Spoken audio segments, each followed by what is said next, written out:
Warning: the following video contains spoilers for the series finale of WandaVision. The MCU's first television series, WandaVision, came to an end last Friday with an action-packed 50-minute-long series finale. While I did enjoy the episode, and I am satisfied with how the story ended, there were a few significant details and developments, or lack thereof, that left me feeling a bit disappointed. Now, I will say, after I watched the episode for a second time, I definitely did appreciate it more, but I still had issues with several parts. The majority of the final battle between Wanda and Agatha was a big perplexing sequence of oversaturated CGI. The debacle contained no displays of skillful choreography or crafty moves whatsoever.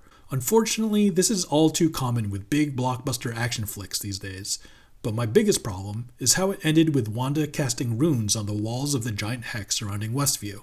Now, the concept itself is a clever idea, and it was set up nicely in the previous episode by Agatha in her creepy basement. Nothing? These are runes, Wanda. In a given space, only the witch that casts the runes can use her magic.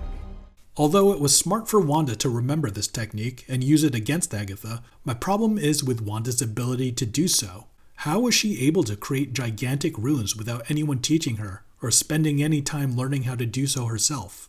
How did she suddenly gain the knowledge and ability to cast magic spells? Did she just make up random symbols, or did she memorize how the ones in Agatha's basement looked and copied those? Maybe I would have bought into it if they showed her figuring it out or teaching herself how to do it at some point, but that never happened. And earlier in the episode, Wanda even specifically said, "I'm not a witch. I don't cast spells. No one taught me magic." Now, I did enjoy the fight between the two visions, although it did feel a little short. It was nothing too spectacular, but it did contain some entertaining sequences of choreography, especially with their abilities to phase through solid matter. And Vision's way of resolving the conflict was very clever. I wasn't aware of the ship of Theseus before this episode, but I looked it up afterwards and confirmed that it is indeed a real thought experiment in the metaphysics of identity. It's not like it's some random idea that was just made up for the show, and it fit perfectly for the situation between the two visions.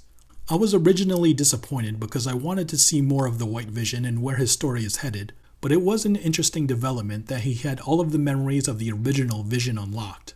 I'm excited to see how White Vision will tie into the future of the MCU, and how he interacts with other characters now that he remembers everything, but is still devoid of any emotion, and is also aware that S.W.O.R.D. was using him as their weapon. Anyway, besides Wanda's sudden ability to cast gigantic magic runes without any prior knowledge on how to do so, another issue I had with this episode is how easy it was for her to take down the Hex. I would have liked to see her struggle a bit more while coming to this decision, or at least show more emotion in doing so.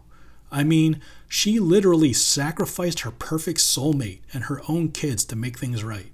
This was a chance to have an incredibly emotional moment. At least cry a little bit, even shed a single tear, do something before pulling yourself together and moving on.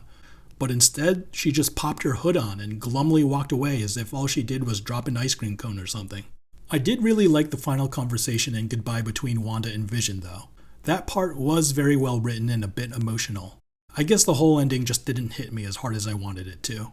And I love how, even though Vision's not human, he's able to express and articulate emotions better than most humans can. Many of his lines are actually very well written. Other than that, the rest of my complaints are more like nitpicks. One of my favorite moments of the show was when Evan Peters showed up as Quicksilver at the end of episode 5. I thought that scene marked the beginning of the multiverse, which would open up literally limitless possibilities for the future of the MCU. But as it turned out, he was just some random dude, and the casting of Evan Peters was just a gimmick. You're Ralph Boner? Boner. After showing Monica Rambeau gaining superpowers, I thought she was going to have a bigger role in the finale as well, but she barely showed up in the episode at all. I guess I was expecting her part to be more than just a setup for future installments of the MCU.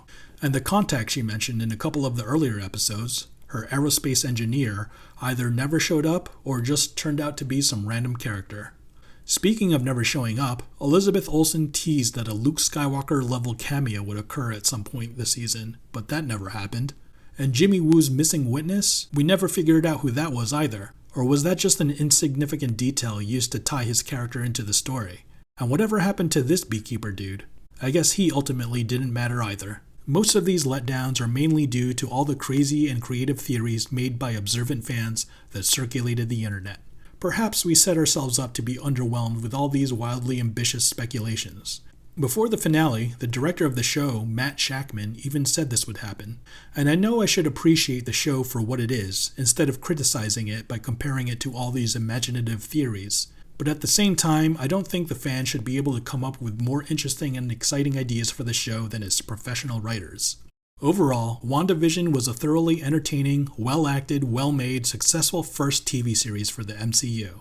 It was an interesting, fresh new take on the superhero genre. The show was presented in a unique, fun style which paid great homage to the history of television. It kept audiences worldwide interested and constantly curious, as avid viewers came up with all sorts of wild theories, and countless others searched the internet for answers. We became completely invested in two compelling characters fantastically portrayed by Paul Bettany and Elizabeth Olsen. Kathryn Hahn and the rest of the supporting cast did great jobs in playing their roles as well, but Paul Bettany and especially Elizabeth Olsen were both tremendous and showed impressive range, encompassing multiple decades of personalities in their performances. WandaVision is a job very well done by the cast and crew of the show.